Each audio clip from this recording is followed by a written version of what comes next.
semuanya. Assalamualaikum. Selamat datang di channel Sumi Siwon. Teman-teman, selamat hari ulang tahun kemerdekaan Republik Indonesia yang ke-78 ya teman-teman.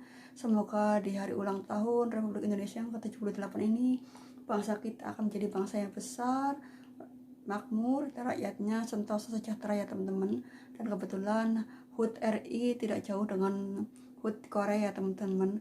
Pada Korea jatuh pada tanggal 12 Agustus, sedangkan Indonesia jatuh pada tanggal 17 Agustus. Selisihnya cuma 2 hari ya teman-teman.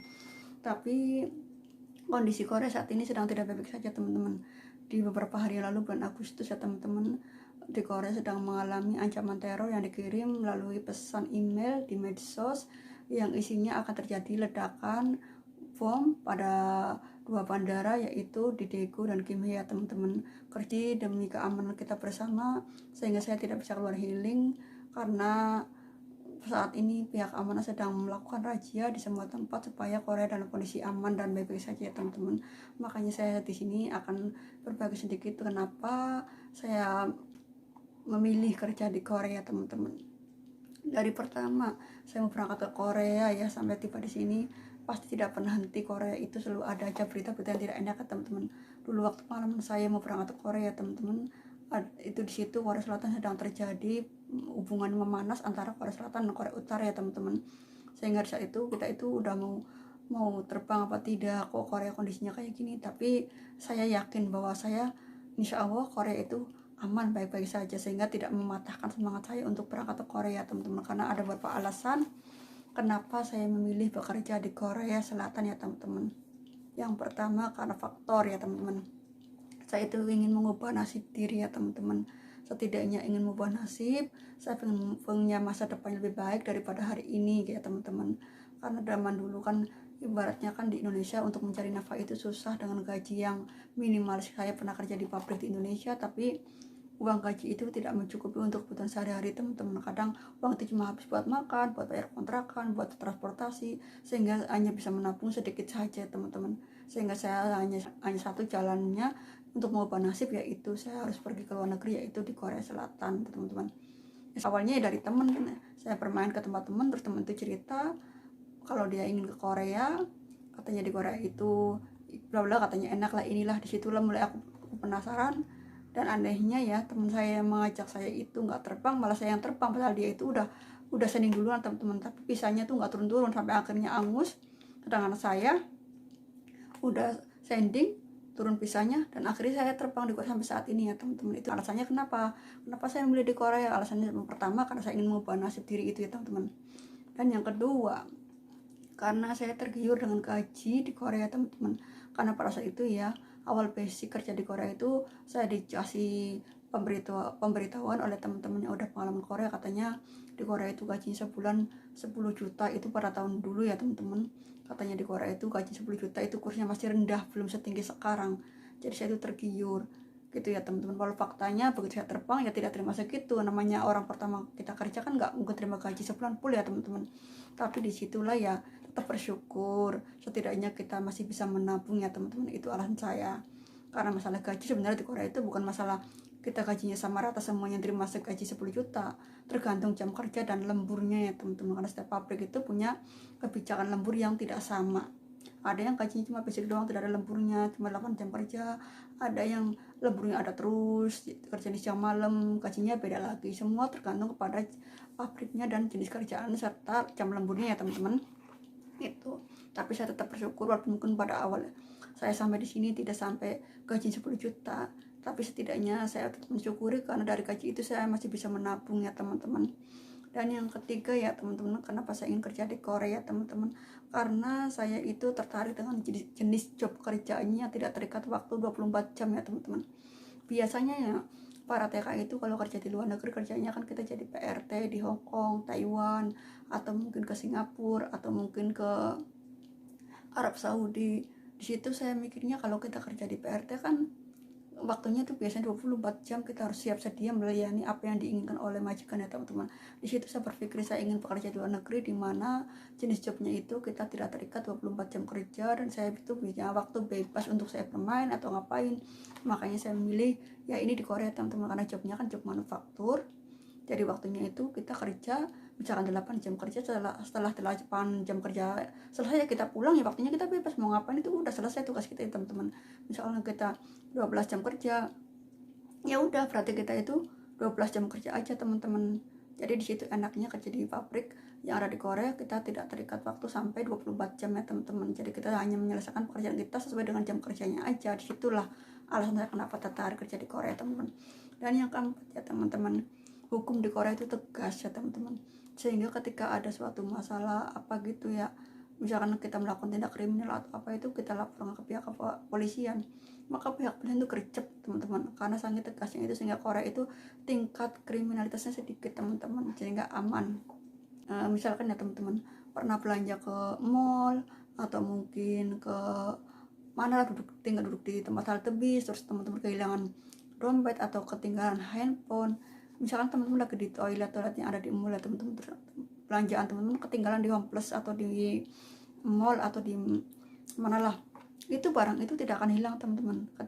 Pernah saya itu belanja ya di mall, barang belanja saya taruh di toilet kan, karena saya mau ke toilet, begitu saya keluar ketinggalan, saya lupa, 30 menit kemudian saya balik lagi ke toilet, itu belanjaan saya masih ada teman-teman, nggak ada yang ngambil. Karena apa? Karena semua tempat yang ada di Korea itu semuanya ada CCTV ya teman-teman. Jadi kita kalau ngambil terus pemiliknya datang lagi mencari, kemudian lapor ke pihak information, maka akan dicek ke pihak CCTV, maka ketahuan siapa yang mengambil teman-teman. Di situ enaknya Korea. Jadi aman lah, tidak terlalu takut wah barang kita ketinggalan di mall, nanti takut nanti jangan-jangan nanti hilang kalau kita nggak cepat ambil. Tapi di Korea ini tidak teman-teman, selama kita tahu di mana mallnya, 30 menit belum sampai 1-2 jam 3 jam, kalau kita laporan misalkan barang pun hilang, kita bisa laporan ke pihak information, nanti bisa dicek, insya Allah aman, barang ada teman-teman. Situ enaknya Korea. Dan yang kelima ya teman-teman, di Korea itu tingkat kriminalitas kecil teman-teman. Jadi di sini itu kita kemana-mana sendirian, seperti halnya saya teman-teman, seorang cewek, kadang saya tuh suka main ke tempat temen yang dimana kotanya itu tidak sama dengan saya ya teman-teman. Saya dari kota Seoul main ke tempat temen di Gimhae ya, naik kereta misalkan ya, posisinya malam minggu, terus dapat tiketnya di jam mendekati jam 10 sampai di tempat tujuan jam 12 malam teman-teman. Saya pernah mengalami hal kayak gitu teman-teman, dan tahu apa yang terjadi, saya aman-aman aja teman-teman, tidak takut. Di jalan itu takutnya mungkin ada penjamret atau ada tukang begal atau mungkin ada orang jahat, tidak teman-teman. Makanya saya tuh kalau kemana-mana ya teman-teman, misalkan ada urusan pribadi atau ingin ketemu temen di mana tempat itu tempatnya berjauh dengan saya ya, saya naik kereta api, posisinya jalan malam, saya aman-aman saja, tidak menemukan hal kejahatan, alhamdulillah, karena saya merasa di Korea itu aman. Tapi kalau pulang ke negara sendiri mungkin saya tidak tahu ya, soalnya kan di negara kita banyak sekali populasinya ya teman-teman, karena di Korea itu kan penduduknya kecil ya, jadi mungkin tingkat kriminalitasnya itu nggak gede nggak banyak gitulah, masih dijamin aman karena di semua tempat, di semua jalan itu ada CCTV terpasang ya teman-teman, sehingga ketika ada aksi kejahatan kita melapor, ada bukti bisa diambil dari CCTV yang ada di jalan teman-teman. Itu alasan saya kenapa milih Korea, karena kriminalitasnya sedikit, tidak terlalu besar di negara kita yang penduduknya banyak sekali. Dan yang keenam ya teman-teman, penasaran dengan keindahan pemandangan di negara Korea Selatan teman-teman. Kadang-kadang kita lihat drama Korea, lihat pemandangan yang ada di drama-drama itu kan pemandangan wah indah sekali, ada Namilen, ada pemandangan taman, jadi kita itu kan penasaran, dan ternyata emang bener adanya teman-teman. Kita ini kalau mau kemana tinggal duduk di taman aja, taman disediakan fasilitas alat olahraga gratis, bunga-bunga tumbuh dengan indah.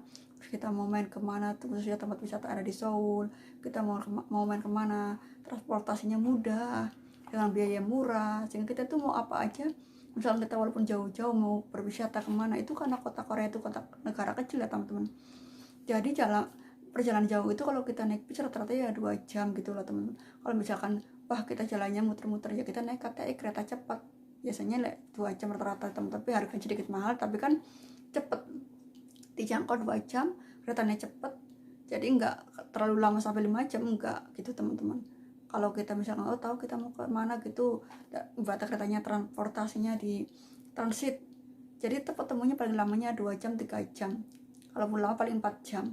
gitu teman-teman. Tapi ya jarang-jarang sih kalau 4 jam, kebanyakan rata-rata 2 jam, soalnya kalau 4 jam itu biasanya jarak kota-kota terdekat teman-teman, transportasinya mudah, di situ enaknya. Jadi kita itu kalau misalkan akhir pekan libur mau jalan-jalan kemana saja itu enaknya ya serba dikasih fasilitas yang memadai, di taman dikasih tempat olahraga, di mau ke Seoul ada dikasih alat transportasi yang mudah dan murah, sehingga enaknya di situ teman-teman. Jadi kita ketika stres pengen healing ke berwisata ke Korea itu enaknya di situ teman-teman. Dan yang ke ketujuh ya teman-teman, karakter orang Korea yang menjunjung tinggi HAM ya, terutama tentang adab dan sopan santun orang Korea yang tinggi ya teman-teman.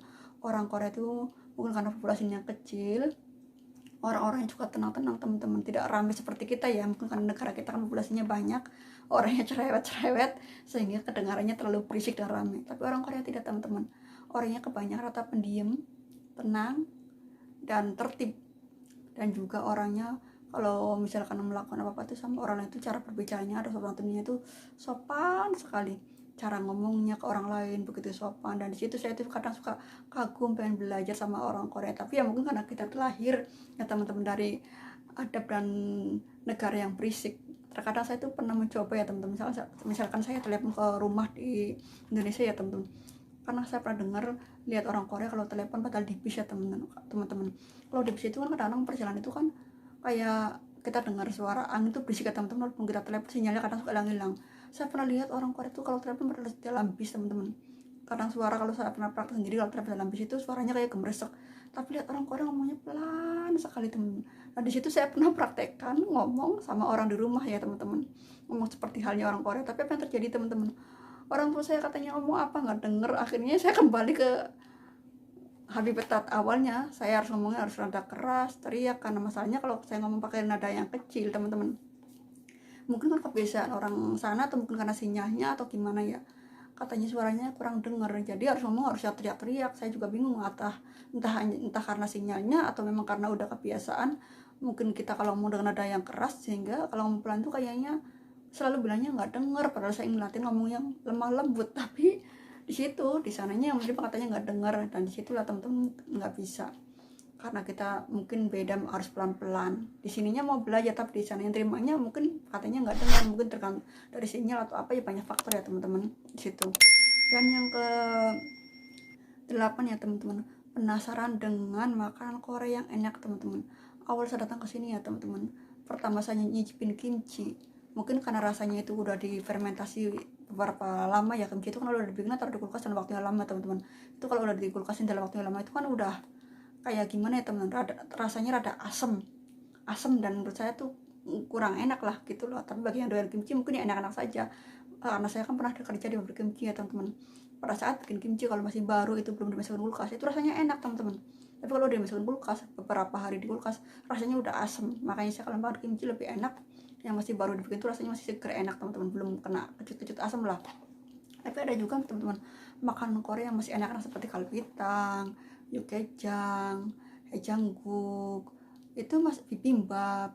Itu banyak sekali makanan Korea masih enak-enak teman-teman. Kalau kita nggak tahu makanan Korea pasti jangan juga makanan Korea tuh nggak enak. Sebenarnya banyak sekali makanan dan jajanan tradisional yang enak-enak teman-teman. Kalau kita pergi ke pasar tradisional atau kita ke Myeongdong Street itu banyak sekali di pinggiran jalan itu orang-orang menjual makanan Korea enak-enak teman-teman. Dari situlah teman-teman boleh mencicipi, biasanya enak ya teman-teman, pasti teman-teman tergiur. Nah itu saja teman-teman cerita saya tentang kenapa saya memilih kerja di Korea ya teman-teman. Dan semoga saja dari pengalaman ini bisa menjadi motivasi buat teman-teman dan adik-adik yang mau berangkat ke Korea, agar jangan patah semangat dan siapkan mental yang kuat. Dan saya ucapkan terima kasih yang udah menonton channel ini, dan ditunggu cerita selanjutnya teman-teman. Bye bye.